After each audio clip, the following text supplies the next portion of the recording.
Hello friends, আমি মুনমুন কিচেনে তোমাদের সবাইকে স্বাগত। আমি চলে এসেছি আবার একটা নতুন রেসিপি নিয়ে। তো সুজির হালুয়া, তোমরা কম বেশি সবাই বাড়িতে সুজির হালুয়া বানাও, সেটা আমি জানি।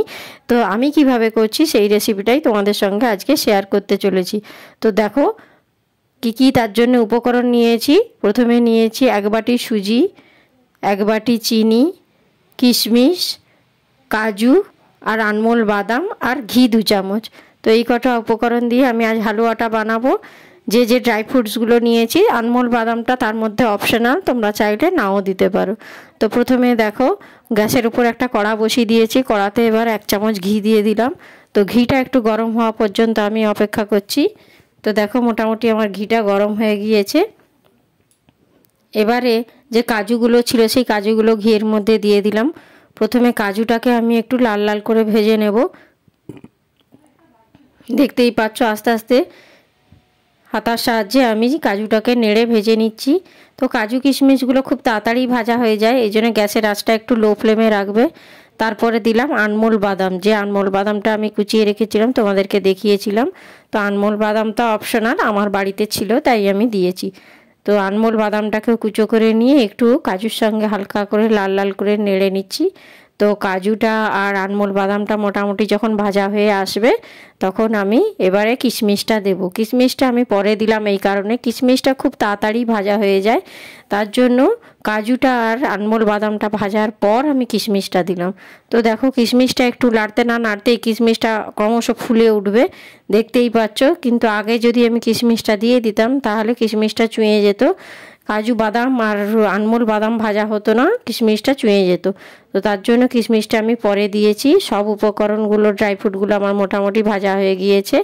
এবারে দেখো আমি চাটুর সাহায্যে ওগুলো তুলে একটা পাত্রের মধ্যে রেখে দিয়েছি। তোমরা দেখতেই পাচ্ছ এখনও কড়াই এখনও সামান্য পরিমাণ ঘি রয়েছে, তার সঙ্গে আমি আরেকটু ঘি দিলাম। তো ঘিটা গরম হয়ে যাওয়ার পর যে বাটিতে সুজিটা রেখেছিলাম সেই 1 বাটি সুজিটা ওর মধ্যে দিয়ে দিলাম। তো সুজিটাকে এবার তোমাদেরকে ভালো করে ভাজতে হবে। হালুয়া বানানোর এইটাই একটা হচ্ছে সিক্রেট রেসিপি। তো সুজিটা যদি তোমরা ভালো করে লাল লাল করে না ভাজো তাহলে হালুয়াটা মোটেই ভালো লাগবে না। তো দেখো এই পর্যায়ে আমি সুজিটাকে খুব ভালো করে নেড়ে চেড়ে লাল লাল করে ভেজে নিচ্ছি। তো ভাজাটা যখন করবে তখন গ্যাসের ফ্লেমটা একটু লোতে রাখতে হবে। যদি হাই ফ্লেমে সুজিটা ভাজো তাহলে সুজিটা একেবারে চুঁয়ে যাবে এবং কালো হয়ে যাবে, এতে সুজিটা মোটেই ভালো করে ভাজা হবে না। তো দেখতে পাচ্ছ ভাজতে ভাজতে সুজির কালারটা কেমন চেঞ্জ হয়ে গিয়েছে, একেবারে লাল হয়ে গিয়েছে। এই রকম লাল লাল করে সুজিটাকে ভেজে নিতে হবে, তবেই হালুয়াটা একদম পারফেক্ট হালুয়া হবে। তো দেখতেই পাচ্ছ সুজিটা লাল লাল করে ভেজে নিয়েছি।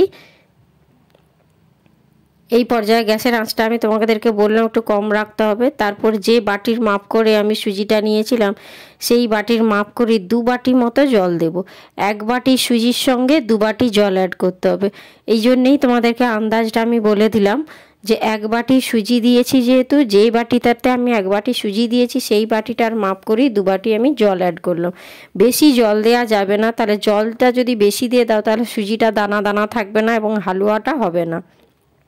তারপরে দেখো যে 1 বাটি চিনিটা রেখেছিলাম ওই চিনিটার মধ্যে দিয়ে দিলাম।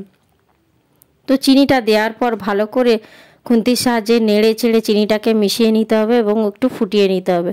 এই সময় যেন নাড়াটা না বন্ধ হয়, না হলে হয়তো তলায় ধরে যাবে, নচেত চিনিটা এক জায়গায় ধাঁধা পাকিয়ে রয়ে যাবে। তো এইভাবে ক্রমশ অনবরত নাড়তে থাকতে হবে খুন্তির সাহায্যে, যাতে চিনির মিশ্রণটা সব কটার উপকরণের সঙ্গে ভালো করে মিশে যায়। তো এইভাবে নাড়তে নাড়তে দেখো সুজিটা একেবারেই আমাদের গলে গিয়েছে। এই পর্যায়ে যে আমি ড্রাই ফ্রুটসগুলো ঘিয়ে ভেজে রেখেছিলাম তোমাদেরকে দেখিয়েছিলাম, সেই ড্রাই ফ্রুটসগুলো এবার ওর মধ্যে দিয়ে দিলাম। তো ড্রাই ফ্রুটসটা দেওয়ার পর ভালো করে খুন্তির সাহায্যে একটু ফুটিয়ে নিতে হবে। যেহেতু ঘিয়ে ভাজা আছে মোটামুটি আমাদের একটু ফুটিয়ে নিলেই হবে। তো ঘিয়ে ভাজা আছে, তারপর আমি দেখো 2 মিনিট মতো ড্রাই ফ্রুটসটাকে দিয়ে একটু ফুটিয়ে নিচ্ছি। তো ফুটতে ফুটতে দেখো যে জলটা ছিল একেবারেই প্রায় শুকনো হয়ে এসেছে। তো হালুয়া করতে হলে এইভাবেই একদম শুকনো করে করতে হবে। এই পর্যায়ে দেখো জলটা যখন আমার শুকনো হয়ে এসেছে তখন এপাশে আমি বাটিতে 1 কাপ মতো দুধ নিয়ে নেব, লিকুইড দুধ।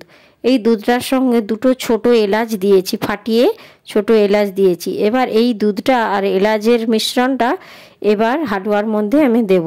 তো এটা তোমরা একবার হলেও বাড়িতে ট্রাই করে দেখো, আশা করছি তোমাদের খুব ভালো লাগবে।